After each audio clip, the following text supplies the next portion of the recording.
आइए मिलते हैं एक खास स्टार्टअप से, श्री शुद्ध देसी। एक कहानी जो उस फूड सिस्टम से जन्मी है जहां स्वाद तो बचा रहा लेकिन प्योरिटी और ट्रस्ट खोते चले गए।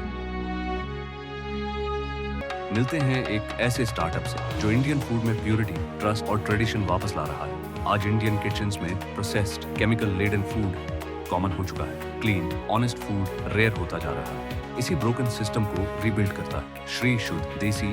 ये एक women led, farmer integrated brand है जो देसी इंग्रेडिएंट्स से केमिकल फ्री स्वीट्स, स्नैक्स और स्टेपल्स बनाता है। इस विजन को लीड कर रही है Jyoti Tyagi, founder and executive director, जहां फोकस है प्यूरिटी और प्रोडक्ट इंटीग्रिटी और एग्जीक्यूशन को स्केल दे रहे हैं Vivek Tyagi, cofounder and managing director, जो स्ट्रैटेजी और ग्रोथ ड्राइव करते हैं। No palm oil, no preservatives, no artificial additives. Shri शुद्ध देसी, जहां खाना सिर्फ टेस्ट नहीं, वैल्यूज कैरी करता है। स्वाध्याय धनम, हेल्थ इटसेल्फ इज वेल्थ। तो चलिए सुनते हैं इनकी pitch.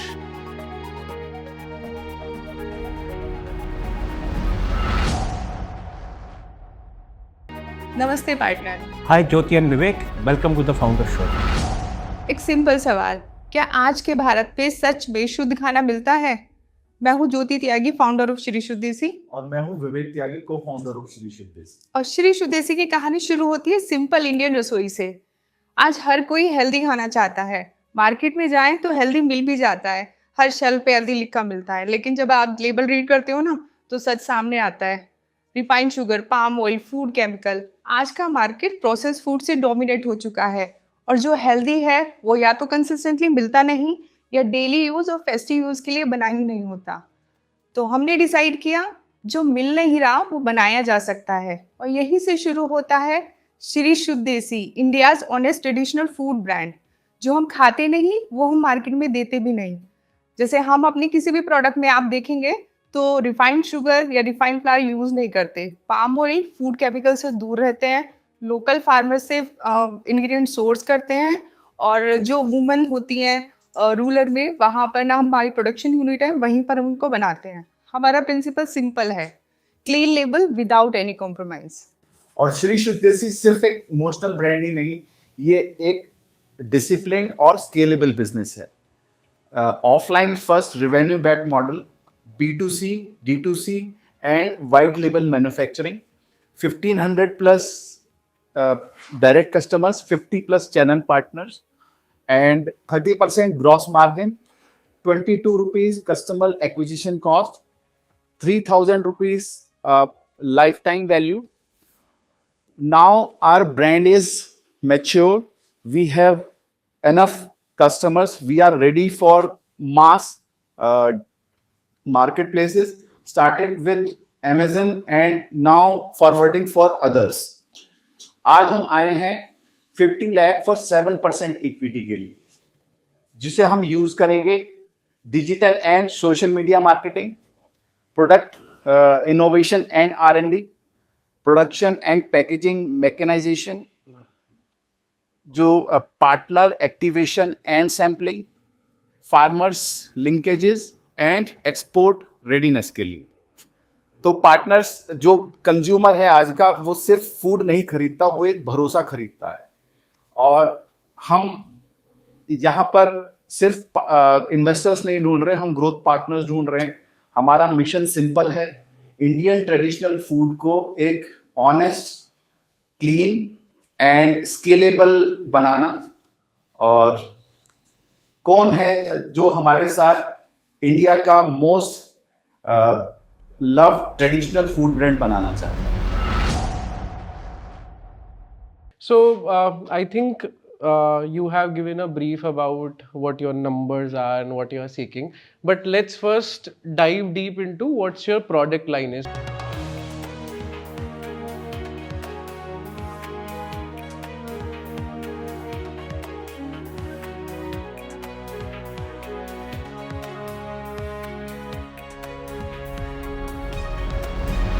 So, I think you have given a brief about what your numbers are and what you are seeking.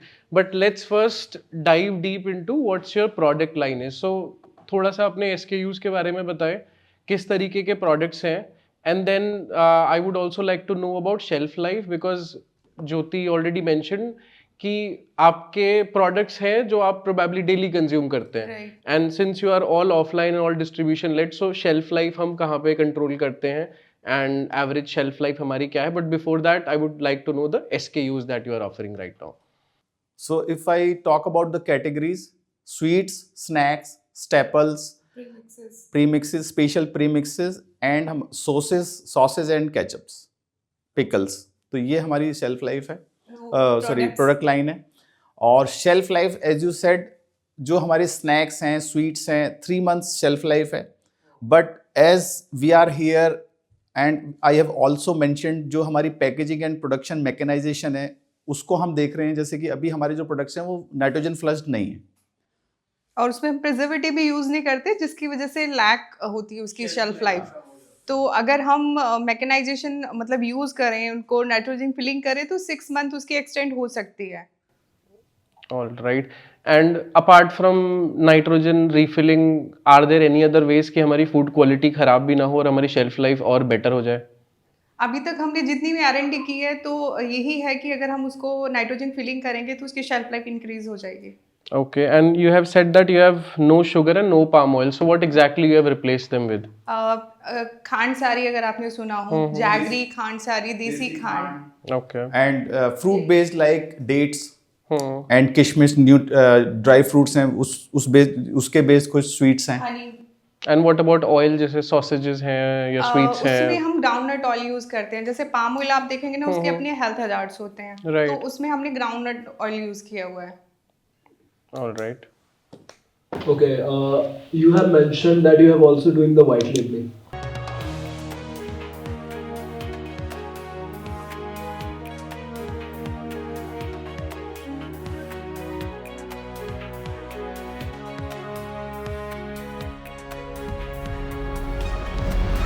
Okay, you have mentioned that you have also doing the white labeling. Yes. Yes. With which brand you are doing the white labeling and what is the percentage that comes from the white labeling?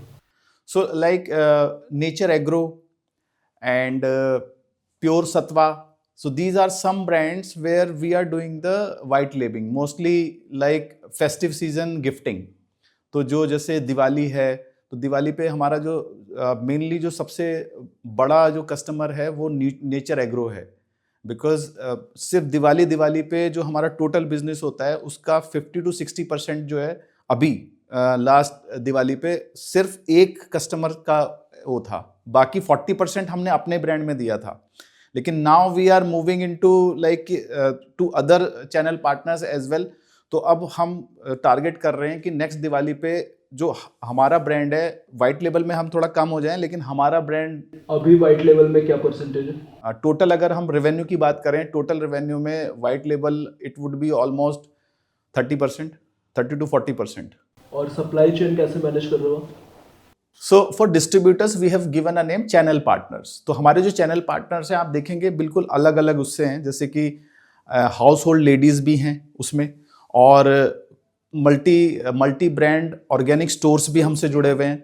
उसी में जैसे एक sales हैं, sales से retired हैं, वो हमारे साथ जुड़े हुए हैं. यहाँ पर जो हमारे चैनल पार्टनर दिल्ली में इस एरिया के अंदर राकेश कथुरिया जी हैं. तो वो सेल्स से रिटायर्ड हैं और उन्होंने जो है ना अपना ये फूड ब्रांड्स फूड को लेके उन्होंने अपना शुरू किया है, जिसमें वो हमारा सारे प्रोडक्ट्स हमारे यूज़ करते हैं, लेते हैं हमसे. और बड़े जो स्टोर्स हैं उनमें भी हम रीच कर रहे हैं. But again as you said, जो हमारी शेल्फ लाइफ है वो थोड़ा सा हमारे लिए बॉटलनेक आ जाती है. सो अभी करंटली मैन्युफैक्चरिंग आपकी अपनी है एंड पैकेजिंग आप लोग थर्ड पार्टी कराते हैं या इन हाउस पैकेजिंग है? थर्ड पार्टी नहीं है, हमारी ये खुद की सारे packaging. प्रोडक्ट्स हमारे खुद के पैक्ड हैं और खुद के ही मैन्युफैक्चर्ड हैं. So, before coming to the product, taking back to your journey कि आपको आइडिया आया कैसे और आपने उसको वैलिडेट कैसे किया?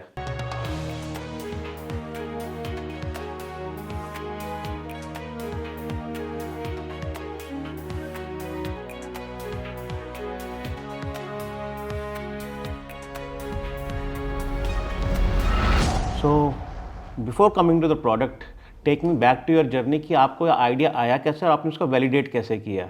And who is the chief food scientist here? थोड़ी जर्नी बताइए. I want to understand the problem कि आपने प्रॉब्लम को आइडेंटिफाई कैसे किया और कैसे आइडेंटिफाई किया कि ये सस्टेनेबल है. See, thank you for asking this because now you are connecting us to the source. मतलब कहाँ से शुरू हुआ था? Basically Thank you. प्रोडक्ट से हमेशा पहले आना चाहिए प्रॉब्लम कितनी रोबोस्ट है. मेरे को थोड़ा उस पर फोकस करिए. हाँ, तो ये होता है 2017 की वो थी दिवाली, और मार्केट में ना मतलब सभी अपनी गिफ्टिंग देते हैं रिलेटिव्स को ना, तो मैं और विवेक जी भी निकल गए गिफ्टिंग के लिए कि हमको गिफ्ट देना है रिलेटिव्स को. तो उस टाइम पे अडल्ट्रेशन इतना बढ़ जाता है ना, आपको न्यूज़ में मिल जाता है कि खोया यहाँ से प्रिक्योर किया, वो इतना सिंथेटिक खोया मिला, इतना दूध मिला. तो मार्केट गए, मिठाई खरीदनी नहीं है, चॉकलेट देनी नहीं है, बचा क्या, बिस्किट्स, मैदा खिलाएं बच्चों को. फिर हम लोग घर आ गए वापस बिना कुछ लिए हुए. तो जैसे हम लोग ना गाँव से बिलोंग करते हैं because our roots are from Meerut UP. अभी भी हमारे जो प्रोडक्ट्स हैं जिसमें कि जैसे जो भी स्वीटनर्स हैं वो हमारे अपने फार्म्स के हैं, जैसे जैगरी हो गया, जैगरी पाउडर हो गया, खांड हो गई, और जो हनी है, हनी में भी हमने अपने फार्म्स पर ही वो डब्बे रखवाए हुए हैं. कब स्टार्ट किया था आपने? 2017 में स्टार्ट किया. 2021 में हमने कंपनी रजिस्टर की है, इनकॉर्पोरेट की है. Okay. Now coming to the point, what is your differentiation with organic foods and जो आप कर रहे हो? क्योंकि मार्केट में ऑर्गेनिक के तो काफ़ी सारे पैरामीटर्स हैं. There are companies and organisations registered for organics identifications के लिए. आप किस डोमेन में हो? हम ना कोशिश करते हैं, जैसे मैंने बताया कि हम लोकल फार्मर से कनेक्ट रहते हैं, रेगुलर विजिट करते हैं. हमारा फोकस सिर्फ नेचुरल पे है, क्योंकि ऑर्गेनिक के ना अपने नॉर्म्स होते हैं, ऑर्गेनिक सर्टिफाइड होना चाहिए. लेकिन वो जो होते हैं किसान कहाँ जाएं जो नेचुरल करना तो चाहते हैं, लेकिन उनकी कोई चीज़ें नहीं खरीदता, उनका कोई प्रोडक्ट नहीं लेता. गेहूँ लगा लिया, वो मार्केट में घूम रहे हैं, कोई ऑर्गेनिक गेहूँ ले ही नहीं रहा है. तो हम लोग कोशिश करते हैं कि ज़्यादा से ज़्यादा उन किसानों को हेल्प करें जो एक्चुअली मार्केट ढूंढ रहे हैं ऑर्गेनिक की. अब कमिंग टू द बेसिक जो मार्केट, जो मेन मार्केट है, जो अगर आपको इस मार्केट में एक्सप्लोर करना है एफएमसीजी में, तो basically it's organic and non organic का बेस का है. तो आप जो बीच का मार्केट डिफरेंशिएशन करना चाह रहे हो, how what would you call that category? Because otherwise if you call it 100% देसी, this market either doesn't exist or you need more education towards this process. This is more of a category creation when it comes to. So currently, so what we are saying, these are हम जो हमारे snacks हैं, हम उनको healthy snacks बोलते हैं. हम बोलते नहीं कि ऑर्गेनिक स्नैक्स हैं. अभी हमारी जो भी कैटेगरी है वो healthy snacking and healthy sweets है. बट या as you said, we are moving towards it. मतलब हम कोशिश कर रहे हैं, जैसे कि हमने 10 इंग्रेडिएंट्स यूज हो रहे हैं किसी चीज के अंदर, तो हमने कोशिश की है कि ज़्यादा से ज़्यादा जो इंग्रेडिएंट्स हैं हम वो फार्मर्स से प्रोक्योर करें जो कि नेचुरली ग्रो कर रहे हैं.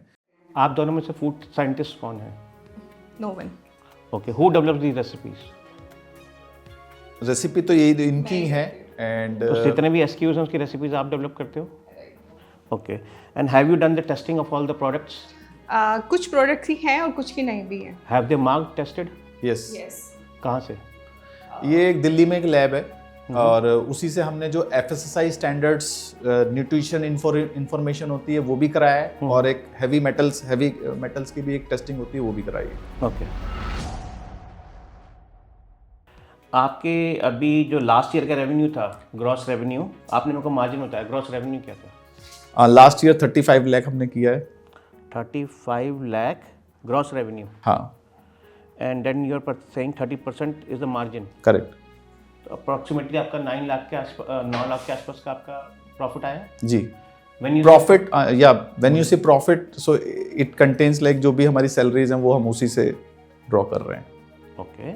सो व्हेन यू से मार्जिन आपने कैसे आइडेंटिफाई किया? What is the margin? How do you calculate the margin? So margin is like कि जो भी कॉग्स है, जो भी हमने प्रोडक्ट बनाने में, जैसे अगर मैं यूनिट इकोनॉमिक्स बनाऊं तो हमारे पास एक इसमें प्रोडक्ट भी होगा, दैट इज सुपर कूल चना सत्तू, और वो प्रीमिक्स है. तो उसको प्रोडक्ट की जो कॉस्ट है, जिसमें कि उसका रॉ मटेरियल हो गया, प्लस उसकी पैकेजिंग हो गई, मैन्युफैक्चरिंग हो गई, और हमारे जो भी जो मैन्युफैक्चरिंग यूनिट्स हैं उसमें जो भी खर्चा होता है, वो अगर हम लगाएं टोटल उस एक प्रोडक्ट पे, तो वो कॉस्टिंग आती है 30 रुपीज़ एक पैकेट की. हमारी उसकी जो MRP है दैट इज 90 रुपीज़. तो 66% का उसमें ग्रॉस मार्जिन हमने रखा है। What's the weight? 90 rupees for how many grams? 200 grams.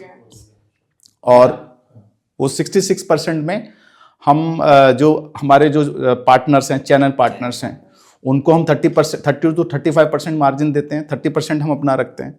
और उसमें जो 30% चैनल पार्टनर्स का मार्जिन है, डिस्ट्रीब्यूशन वालों का। हाँ, सो दैट मीन्स ये मैन्युफैक्चरिंग आपकी खुद की किसकी है? अपनी कहाँ पे करते हैं? ये है गाजियाबाद राजनगर कि अलग अलग प्रोडक्ट्स हैं, उसके अलग अलग मशीन्स लगाई हैं आपने? कुछ प्रोडक्ट्स तो ऐसे हैं जिनके लिए मशीन्स की नहीं है जरूरत, जैसे कि लड्डू बनाना है आपको, तो उसके लिए नहीं है। हैंडमेड। हाँ, बट स्टोरेज की तो जरूरत होगी। स्टोरेज के लिए जनरली हमारा क्या रहता है ना, ऑर्डर बेस्ड रहता है। हमारे ऑर्डर लगे हुए हैं पहले से, बनते रहते हैं, निकलते रहते हैं। हमारे पास एक इन्वेंट्री है वहां पर जिसको हम ज्यादा लंबा रखते नहीं, बिकॉज हमारी शेल्फ लाइफ इतनी है नहीं कि हम इन्वेंट्री बना के रखें। कोई ऐसा प्रोडक्ट जो 12 मंथ्स चल रहा है और पर मंथ इतना रेवेन्यू दे रहा है या इतने ऑर्डर्स आ ही रहे हैं? हाँ, उसमें हमने क्या किया ना, तीन तरह की 4 तरह की स्वीट्स हैं जो हमारी रेगुलर चलती हैं। और स्वीट्स हमारी ऐसी हैं जैसे कि सावन आता है तो सावन के समय हम जो है आटे का घेवर हम शुरू कर देते हैं खांड में एंड देसी गाय के घी में। अभी होली आने वाली है तो होली से पहले हमारी गुजिया शुरू हो जाएगी। वो भी हम आटे की बनाते हैं, उसमें भी रिफाइंड फ्लावर यूज नहीं करते।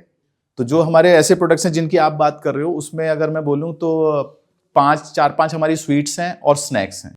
आपकी टोटल बाइफर्केशन बता सकते हो आपने, because you are doing B2C, white labelling, D2C, B2B, मेरे को 3-4 कैटेगरी की बाइफर्केशन है आपके पास कुछ नंबर्स की? B2B जैसे 30 to 40% मैंने बोला, क्या है आपका white labelling. 30 to 40% white labelling है। सो लेट अस से 40%। हाँ, और 40% 50% के करीब हमारा B2B, ओके। और 10 to 15% हमारा डायरेक्ट। 90% तो यहीं पे चला गया। हाँ, तो हमारा डायरेक्ट जो कस्टमर्स हैं या फिर जो ऑनलाइन है उस पर हमारा इतना भी है नहीं, because we are offline first.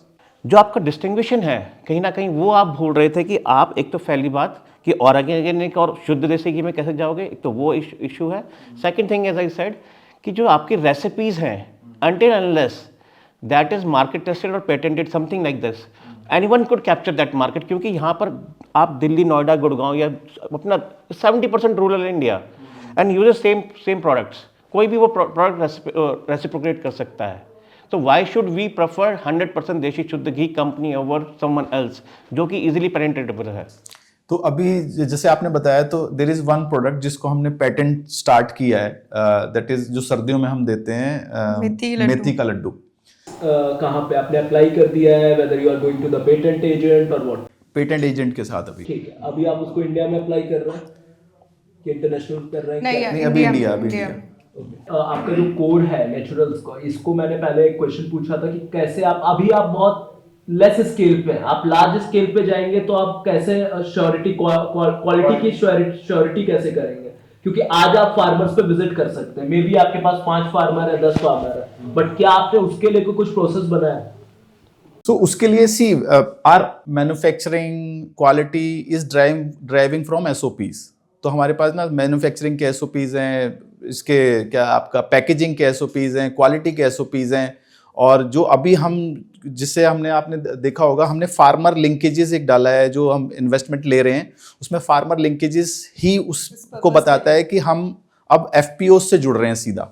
यानी कि जो फार्मर्स के जो ग्रुप्स होते हैं, जो प्रोड्यूसर कंपनीज हैं, जैसे 10 फार्मर्स ने मिलकर एक प्रोड्यूसर कंपनी बनाई, तो हम rather than going to a single farmer कि भाई अच्छा मुझे आप गेहूं दे दो, मैं बोलूंगा कि फार्मर प्रोड्यूसर कंपनी से मुझे ये चीजें चाहिए। तो वो अब देखते हैं कि अच्छा आसपास के कौन कौन से फार्मर्स हैं ये जो उगा रहे हैं, तो वो we are connecting with them so that and we have those trust SOPs, we have those quality SOPs with those FPOs as well. चलिए आते हैं मेन क्वेश्चन पे जिसके लिए आप हो यहाँ पर। 50 lakhs for 7%। How did you come up to that 7 CR valuation? आपके पास क्या एसेट्स हैं कंपनी का और आपने ये वैल्यूएशन कैसे ड्राइव करी? सो बेसिकली जो हमारे पास फिजिकल एसेट्स हैं, तो उसमें जो मशीन्स हैं या फिर जो भी है वो हमारा मतलब नंबर्स तो ऐसा मेरे पास नहीं है, बट हाँ बैलेंस शीट में वो हमारा मेंशन है। कैपेक्स कितना लगाया आपने बिजनेस में? हमारा अपना लगभग 20 लाख के करीब। 15 लाख के 10 से 15 लाख के आसपास की मशीन्स आती हैं, पूरा ये सेटअप लगा। हाँ 10 लाख से ऊपर की मशीन्स नहीं आती है। ठीक है। और उसके बाद हमारा जो भी चैनल पार्टनर्स हैं या फिर हमारे डायरेक्ट कस्टमर्स बेस है, जैसे 1500 हमारे डायरेक्ट कस्टमर्स हैं, और जो ब्रांड वैल्यू अभी तक हमने बताई है और करके दिखाया है 35 लाख का जो रेवेन्यू है। बट आपका खुद का इन्वेस्टमेंट 10 लाख का है, ठीक है, और आप कंपनी की वैल्यूएशन 7 CR पे लगा रहे हो, किस बेसिस पे लगा रहे हो? यही मैं पूछना चाह रहा हूँ, फिर से सोचो आप। ट्रैक्शन है जो दिख रहा है हमें। ट्रैक्शन आपका, आप किसी के लिए काम कर रहे हो, आपका खुद का कुछ नहीं है, ठीक है। जो आप कर रहे हो उसमें कुछ नया नहीं है, कोई भी दूसरा के कर सकता है, ठीक है। रेसिपी स्टैंडर्डाइज अभी हुआ नहीं है आपका, ठीक है। आप ग्रोथ कैसे करने जा रहे हो? अभी आप खुद आइडेंटिफाई कर रहे हो कि आप B2C में हो, D2C में हो, वाइट लेबलिंग करोगे, क्या करोगे? तो पहले तो आपको फोकस अपने बिजनेस पे करना है ना। आप ग्रोथ कहाँ जा रहे हो? पहले अपना बिजनेस कंसोलिडेट करो, फिर आप ग्रोथ करोगे ना। So, बिजनेस ऑलरेडी कंसोलिडेटेड है। आपका कंसोलिडेट नहीं है, अभी सारे जगह स्कैटर्ड है। अगर मैंने आपसे जितने सवाल पूछे, आप खुद जब उसको एवेल्यूएट करोगे तो 7 CR बिजनेस, दैट मीन्स अगर मैं आपको ये बोलूँ, क्या इस वक्त आपके घर में, मान के चलो आपको कहीं यहाँ से फंडिंग नहीं मिलती है, आपके घर में कोई आपको 1 करोड़ रुपए 50 लाख रुपए देगा? इसको आगे रन करने के लिए हाँ। घर में इन द सेंस यानी आपके कि रिश्तेदार, नाते रिश्तेदार आपके पिताजी देंगे? हाँ बिल्कुल, अगर मैं फ्रेंड्स तो और आपने लिया उनसे? फ्रेंड्स फैमिलीज, आपने लिया उनसे? नहीं, अभी बोला नहीं हमने उनसे। क्यों नहीं बोला? अभी लगा हम अफेयर क्योंकि कर आपको अपने पर विश्वास नहीं है। बिल्कुल विश्वास है तो तब। घर, अगर आपको अपने पर विश्वास है, सबसे पहले अपने घर वालों से लेना चाहिए था आपको। नहीं ऑब्वियसली सी हमें इस आइडिया पे भी विश्वास है, और हाँ बेसिकली जो आपका क्वेश्चन है कि भाई आपको अगर विश्वास है तो सबसे पहले आप अपने घर वालों से लो। सो मुझे ऐसा लगता है कि अगर धीरू भाई अंबानी ने ये सोचा होता कि भाई मुझे कोई एम्पायर खड़ा करना है तो ठीक है, पहले मैं घर में से कर लेता हूँ और फिर जाऊँगा मार्केट के पास, फिर प्रोडक्ट को लेके आऊँगा, तो शायद आई गेस मुझे लगता है वो नहीं कर पाते। बट आपने जो वैल्यूएशन लगाई 7 CR की, वो मुझे अभी तक हजम नहीं हो पा रही, क्योंकि आपका बिजनेस आपने 10 लाख रुपए लगाए और आप 7 CR मांग रहे हो। किस बेसिस मांग रहे हो? आपका सारा तो आपका 40-50% आप दूसरे के लिए काम कर रहे हो। 35 lakhs में आपका पैट कितना है? It would be around 10 to 20,000 only. 10 to 20,000 पे हम 7 करोड़ का रिस्क कैसे ले सकते हैं? आप सैलरीज कितनी विड्रॉ कर रहे हो? 80,000। आप अकेले? नहीं, दोनों की कंबाइंड। क्यों? जब आप 10 से 15 हज़ार रुपये बचा रहे हो तो आप 80,000 सैलरी विड्रॉ क्यों कर रहे हो? नहीं, वो विड्रॉ करने के बाद ओके, मान के चलो अगर वो तो भी आप 1 लाख रुपए बचा रहे हो। अभी हाईएस्ट पेइंग सैलरी किसके दे रहे हो आप? हाईएस्ट पेइंग सैलरी मेरी है, managing director, as a managing director 40,000। तो आप अभी बिजनेस बिल्ड कर रहे हो, बिजनेस में रेवेन्यू आया नहीं है, ठीक है। बिजनेस में रेवेन्यू है, प्रॉफिट नहीं आया, ये बोल सकते हैं। प्रॉफिट नहीं आया है, आपने जो भी है आपका एक्सपेंस है, जेब से पैसा लगा नहीं है और आप 7 CR मांगने आए हो। आप इमेजिन करो, जेब से पैसा कैसे नहीं लगा है? 10 लाख रुपए लगाया मुश्किल से। क्या पता हमारे पास इतना ही हो, हमने इसलिए लगा दिया हो। तो ठीक है, बट वैल्यूएशन जस्टिफाइड नहीं है ना। 35 lakhs of sale on an annual basis, जिसमें profit is hardly zero. Initial basis पे ही इज एब्सोल्युटली राइट। आप एज डायरेक्टर सैलरी कैसे विड्रॉ कर? ये आपने सेल्फ एम्प्लॉयमेंट करने के लिए आपने बिजनेस स्टार्ट किया या बिजनेस स्टार्ट करने के लिए? बिजनेस स्टार्ट करने के लिए अगर आपको बिजनेस स्टार्ट करना था तो आपको पहले उसको, जो आपका प्रॉफिट था उसको आपको री इन्वेस्ट करना था प्रोडक्ट डेवलपमेंट में, मार्केट में, what ever it is for business development. आप उसको अपनी सैलरीज में खर्च करो, जबकि उसमें मार्जिन है नहीं। I think maybe you are seeing this thing from a different perspective, और मेरा पर्सपेक्टिव शायद डिफरेंट है। कैटेगरी है ना, जो category that is very very raw material driven, ठीक है। अभी क्लियर मार्केट नीश नहीं है, अभी आप बिजनेस प्लानिंग में हो, ठीक है, और आपकी everything is dependent on third persons, जिसमें अभी आपका कुछ भी नहीं है। So why I am saying is कि आपको पहले अपने प्रोडक्ट और बिजनेस प्लान पे काम करना है, आपको ग्रोथ पे काम नहीं करना है। ओके, आपको पहले अपने बिजनेस को तो समझो और फिर ये सोचो कि मेरे को उससे पैसा कमाना है कि नहीं कमाना है। पहले आप उस पैसे को अपने बिजनेस में इन्वेस्ट करो ना। जिस दिन आप वो करोगे तब आप लोगों का ट्रस्ट जीतोगे। इतने सारे चीजों में नहीं जा सकते, ठीक है? ओके, ठीक है, आपको अगर ब्रांड बनाना है आप करो, आपकी ये प्लानिंग हो सकती है कि हम इसमें भी जाएंगे, इसमें भी जाएंगे, इसमें भी जाएंगे, बट पहले आपको 2-4 कैटेगरी, 2 कैटेगरी नॉट 4 हो गई, 2 कैटेगरी फोकसली आपको 2 से 3-4 साल स्पेंड करने होंगे, ठीक है? आप जब भी फंड के बारे में अभी मत सोचो, आप पहले ये सोचो कि आप लोगों तक पहुंच कैसे रहे हो। अभी जो भी आप पहुंच रहे हो बहुत कल्टर वे में पहुंच रहे हो, मुझे व्हाइट लेबलिंग आ गया, मैंने कर दिया, मुझे ऑर्डर्स आ गए, मुझे फुलफिल करनी है। अगर आज आपका एक SEQ का ऑर्डर बड़ा आ जाए ना, आपके बाकी SEQ फेल हो जाएंगे, आप सब लग जाओगे उसको फुलफिल करने के लिए। स्टाफ साइज क्या है?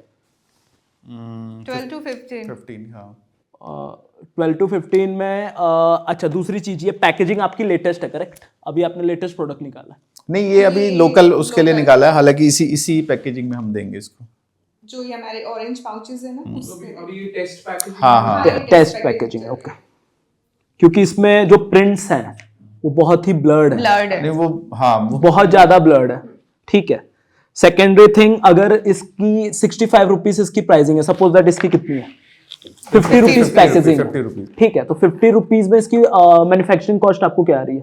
इसकी मैन्युफैक्चरिंग कॉस्ट लगभग हमें 20 रुपए के करीब।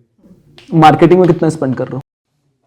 टोटल मंथली हम ज्यादा स्पेंड नहीं कर रहे, 12 से 15 हजार रुपए मंथली। और अगर जैसे जैसे तुम क्विक कॉमर्स में जाओगे, बाकी जगह लिस्टेड, आपने बोला आप लिस्ट हो रहे हो, हाँ। आपकी मार्केटिंग कॉस्ट बढ़ जाएगी, बिल्कुल। ठीक है। आपकी मार्केटिंग कॉस्ट बढ़ेगी तो आप और एबिटा नेगेटिव जाओगे। अभी आप ब्रेक इवन में ही हो, 10-20,000 इज ब्रेक इवन, आप और नेगेटिव में जाओगे, ठीक है। तो उसको फिर प्रॉफिटेबल में आने में लिए आप क्या करोगे? जब आप मार्च ऐसे, तो आप क्योंकि सिंपल आपको स्पेंड करने पड़ेंगे, कमीशंस देने पड़ेंगे, आप कंपटीशन, एड्स भी रन करने पड़ेंगे। एड्स भी रन करने पड़ेंगे, और क्योंकि कमीशन से तो आप कंपटीशन से और एक्सपेंसिव हो जाओगे, करेक्ट? तो एक तो आपको कंपटीशन को टैकल करना है, और आप क्योंकि ये सब एक्सपेंसेस कर रहे हो तो आप और नेगेटिव जा रहे हो, तो बिजनेस रेवेन्यू बनता हुआ कहां दिख रहा है? अच्छा, Mr. Jyoti and Vivek, coming to the final question, basic, because since you are still figuring out what you are trying to do, आपका भी बिजनेस प्लान नहीं है, अभी आप लोग जो ऐसे घर का बिजनेस करके चला रहे हो, this business is not suitable for scalable, plus there is no distinguish features, there is no real market strategy जो आप पेनिट्रेशन के लिए। So I wrote a 50 lakh checks for you, but for that reason I am out. Thank you, thank you. Thank you for giving the time. Thank you. Thank you. For me also, I think it's the same point which he has raised. Currently, it's not an investable business because it's not a brand yet. अभी ठीक है, आप लोगों ने थोड़ा product innovation किया होगा, interestingly कुछ चीज़ें बनाई हैं, through your network, friends, family, थोड़ा डिस्ट्रीब्यूशन हो रहा है, बट अभी ये किसी भी डायरेक्शन में टुवर्ड्स ब्रांड क्रिएशन नहीं जा रहा है। Plus I don't see a vision कि आप किस डायरेक्शन में एक्चुअली जाना चाहते हैं, and if you want to keep so many SKUs, तो क्या वो SKUs चल पाएंगे, नहीं चल पाएंगे? So I think it's very early even for you also to ask for investment. For that reason I am also out. Thank you. And मैंने already बोल दिया है, ठीक है, बहुत सारी चीज़ें, SAQs कम करो, पेटेंट पे काम करो, अप्लाई करो, क्योंकि अगर पेटेंट है तो भी तुम्हारे पास कुछ एसेट्स है, that is your IP, that is also count as your assets. अभी आपके पास एसेट्स नहीं है, आपको इन्वेस्टमेंट से पहले अपने बैठ करके क्लियरिटी करना पड़ेगा कि हम किस में जाएंगे, क्यों जाएंगे और कब जाएंगे, because positioning yourself on different things is more important. Mentorship बाकी के लिए आई एम रेडी, अगर ये सारी चीजें आप स्ट्रक्चर्ड करते हो then we are okay to, then you can come to me, I will ready to invest.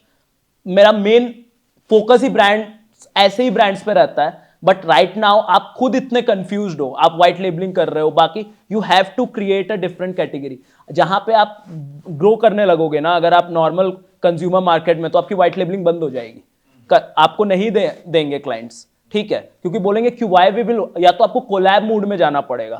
तो हर चीज आपको देखनी पड़ेगी। अभी बहुत सारा कल्चर है, 2, 4, 5, 25 SKUs बड़े बड़े ब्रांड शायद 10-10 साल बाद करते हैं, ठीक है। तो अभी आप थोड़ा सा अपने आप को शॉर्ट करो, एक पाथ बनाओ, रोड मैप बनाओ, जो बोल रहे हैं सब वो नहीं करना है। कभी कभी नो बोलना इज बेटर देन, अगर आपको ब्रांड क्रिएशन लॉन्ग टर्म में सस्टेन करना है तो नो बोलना सीखो। ये चाहिए, हमें लगा अगले दिन से काम करेंगे, दिस इज नॉट अ वे, ठीक है। पहले फोकस करो, काम करो, और उसके बाद आओ। अभी के लिए I am out. Thank you, thank you. Thanks for your time.